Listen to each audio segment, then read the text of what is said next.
بسم الله الرحمن الرحيم. السلام عليكم ورحمة الله تعالى وبركاته. سمعتم قبل كده عن لعنة الفراعنة؟ القصص اللي بتحكي عن مقابر مليانة فخاخ خطيرة وتعاويذ بتقتل أي حد يقرب منها. يمكن تكونوا تخيلتوا نفسكم داخلين مقبرة وفجأة سهام بتطلع من الحيطان أو حجر كبير بيترمي عليكم زي ما بنشوف في أفلام المغامرات. بس السؤال اللي بيحير الكل، دي حاجة حقيقية بجد ولا مجرد خيالات وكلام فاضي؟ في الفيديو ده خلينا نفهم مع بعض الحقيقة ورا القصص دي عن مقابر الفراعنة. المقابر دي كانت حاجة عجيبة في تاريخ مصر القديمة. الفراعنة كانوا بيبنوها بعناية رهيبة علشان تبقى مكان آمن ليهم بعد ما يموتوا، مليانة كنوز وأسرار ياخدوها معاهم للحياة التانية اللي كانوا بيؤمنوا بيها.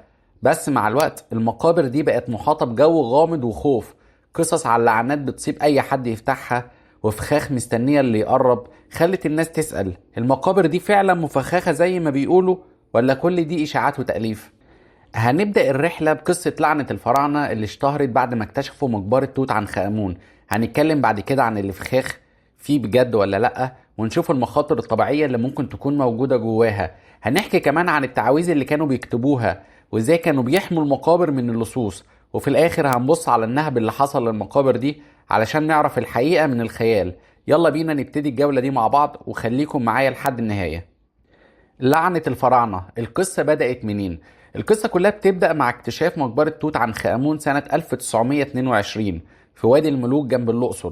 الراجل الإنجليزي هوارد كارتر عالم آثار شاطر هو اللي لقاها، وكانت صدمة للعالم كله. ليه بقى؟ عشان المقبرة دي كانت لسه زي ما هي تقريبا بعد آلاف السنين، مليانة ذهب وحاجات نادرة تخلي الواحد يقف مبهور. بس اللي خلى القصة دي تتشهر أكتر مش الكنوز وبس، لأ، اللي حصل بعد كده هو اللي فتح باب الإشاعات عن لعنة الفراعنة. بعد ما فتحوا المقبرة بكام شهر في أبريل 1923، اللورد كارنر فون اللي كان بيدفع فلوس التنقيب مات فجأة. كان عنده 56 سنة ومات من تسمم في الدم علشان حشرة لدغته. وقتها ما كانش فيه مضادات حيوية زي دلوقتي، فالموت كان حاجة عادية شوية. بس الجرايد ما سكتتش، قالوا ايه؟ بدأوا يطلعوا عناوين زي لعنة الفراعنة قتلت اللورد كارنر فون، وكمان قالوا ان الكهرباء قطعت في القاهرة وقت ما مات، وكلبة في انجلترا قعدت تعوي وماتت في نفس اللحظة. تخيلوا كل ده حصل من الصحف عشان تجذب بس الناس وتبيع الجرايد بتاعتها. لما هوارد كارتر وفريقه فتشوا المقبرة ما لقوش اي كلام مكتوب على اللعنة بتوعد اللي يفتحها. كان في تعويذ على الحيطان، بس دي كانت عشان تحمي روح الفرعون في الآخرة، مش عشان تعاقب اي حد في الدنيا. وكارتر نفسه عاش لحد 1939، يعني 17 سنة بعد الاكتشاف، ومات من مرض عادي مش من لعنة ولا حاجة. حتى الناس اللي كانوا معاه في الفريق عاشوا كويس وما حصل لهمش حاجة غريبة. طب القصة دي جت منين؟ الإجابة بسيطة، من الجرايد والناس اللي بتحب القصص المرعبة في العشرينات. الصحف كانت عايزة حاجة مثيرة تخلي الناس تقرأ، واكتشاف مقبرة فرعونية مليانة ذهب كانت فرصة ذهبية بمعنى الكلمة. يعملوا قصة تخلي الناس تقول يا ساتر. كمان بعض الحوادث زي موت اللورد كارنر فون ساعدت الإشاعة تكبر. بس لو بصينا بعين العلم هنلاقي إن مفيش لعنة، كلها مصادفات وكلام متضخم عشان يبقى الموضوع شيق. الناس بعد كده بدأوا يربطوا أي حاجة وحشة تحصل لحد زار مقبرة بلعنة. مثلا لو حد مات بعدها بسنة أو اتنين يقولوا أكيد اللعنة. بس ده تفكير بيحب الغموض مش الحقيقة. يلا نروح للنقطة التانية، في فخاخ بجد في المقابر دي ولا لأ؟ لما بنسمع كلمة فخاخ بنتخيل حاجة زي أفلام إنديانا جونز، سهام بتطلع من الحيطان أو حجر كبير بيترمي عليك وانت بتجري. بس في مقابر الفراعنة كان في كده بجد؟ خلينا نشوف الحقيقة من الأدلة. في حضارات تانية زي الصين القديمة كانوا بيحطوا فخاخ زي سهام بتنطلق لما بتفتح الباب، زي في مقبرة الإمبراطور تشين شي هوانج اللي بيقولوا كانت مليانة حاجات زي دي بس لسه ما فتحوهاش كلها. حتى الرومان كانوا بيعملوا حاجات بسيطة زي حجارة بتقع. بس في مصر الحكايات كانت غير كده خالص.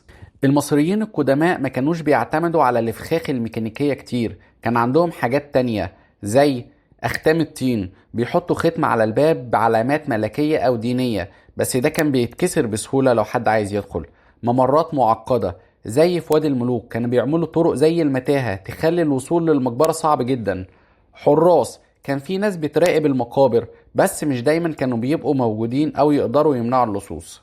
طب يعني مفيش فخاخ خالص؟ مش بالظبط. في نظريات بتقول ان في مقابر زي بتاعة زوسر في سقارة من حوالي 2630 قبل الميلاد كان فيها حاجة زي حجارة بتقع، بس مش واضح دي كانت فخ ولا الحيطان كانت بتتهد مع الوقت، يعني مش مؤكد انها كانت متعمدة.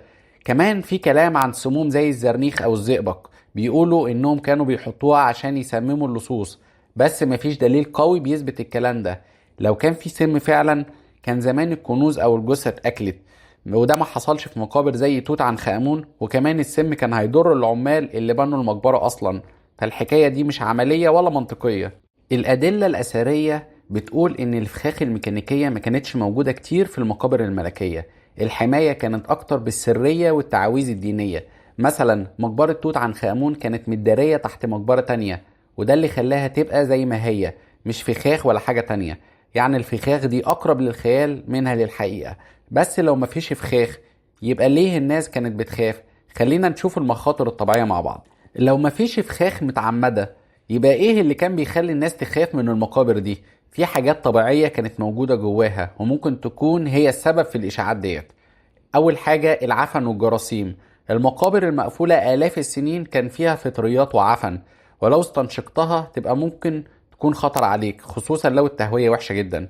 تاني حاجة الغازات زي الميثان أو كبريتيد الهيدروجين، ممكن تتراكم في المكان المقفول وتخلي التنفس صعب أو تسمم اللي يدخل.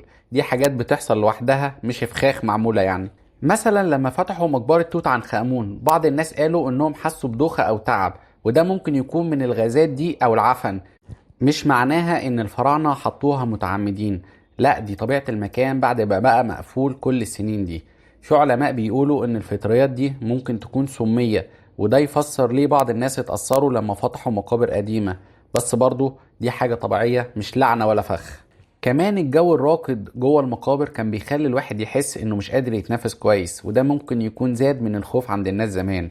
يعني المخاطر دي هي اللي ساعدت الإشاعات تكبر، لكنها مش دليل على ان المقابر كانت مفخخة. المصريين القدماء كانوا بيؤمنوا بالسحر والحياة التانية بعد الموت، كانوا بيكتبوا تعاويذ على الحيطان عشان تحمي الفرعون في رحلته للآخرة. في كلام زي اللي يلمس قبري هيطلع عليه غضب الآلهة، أو اللي يسرقني هيتخسف بيه الأرض. بس ده كان تهديد ديني، مش حاجة بتحصل بجد في الواقع. الهدف من التعاويذ دي كان يخوف اللصوص بالإيمان، يعني لو حد بيخاف من الآلهة ممكن يتراجع وما يسرقش. كانوا بيحطوا الكلام ده في كل حتة، على الجدران، التوابيت، وحتى على ورق البردي اللي بيندفن مع الفرعون. بس في النهاية دي كانت حماية رمزية، مش فخاخ عملية. والدليل ان اللصوص كانوا بيسرقوا برضه، يعني التعاويذ دي ما كانتش بتأثر فيهم قوي. لو المقابر دي كانت مفخخة بجد او محمية كويس، كان زمان اللصوص ما قدروش يوصلوا للكنوز. بس الحقيقة ان اغلب المقابر الملكية اتسرقت بعد الدفن بوقت قصير. في نصوص قديمة بتحكي عن عصابات كانت بتدخل المقابر وتاخد كل حاجة، حتى في ايام الفراعنة نفسها. يعني لو في حماية زي فخاخ او سموم، ما كانتش المفروض المقابر دي كلها تتسرق. المقابر اللي فضلت زي توت عنخ آمون كانت استثناء، مش عشان فيها فخاخ، لأ، عشان كانت مستخبية كويس جدا. مثلا مقبرة توت عنخ آمون كانت مدفونة تحت حاجة تانية، فاللصوص ما لقوهاش بسهولة. وده يثبت ان السرية كانت اهم حماية، مش الفخاخ ولا التعاويذ. في النهاية مقابر الفراعنة مش مفخخة زي ما الناس بتتخيل، وفكرة ان اي حد يقرب منها يتصاب دي اشاعات مبالغ فيها شوية. المخاطر اللي كانت موجودة كلها كانت طبيعية، زي العفن والغازات اللي بتتراكم، مش فخاخ او لعنات خارقة. التعاويذ كانت مجرد كلام رمزي، والنهب اللي حصل بيثبت ان الحماية ما كانتش فعالة قوي. يمكن اكبر حماية للمقابر دي كانت اسرارها اللي لسه بتحيرنا لحد النهاردة. لو عجبك الفيديو ما تنساش تعمل لايك وتشترك في القناة وتفعل زر التنبيهات عشان يوصلك كل جديد. ونشوفكم في الفيديو الجاي ان شاء الله، والسلام عليكم ورحمة الله تعالى وبركاته.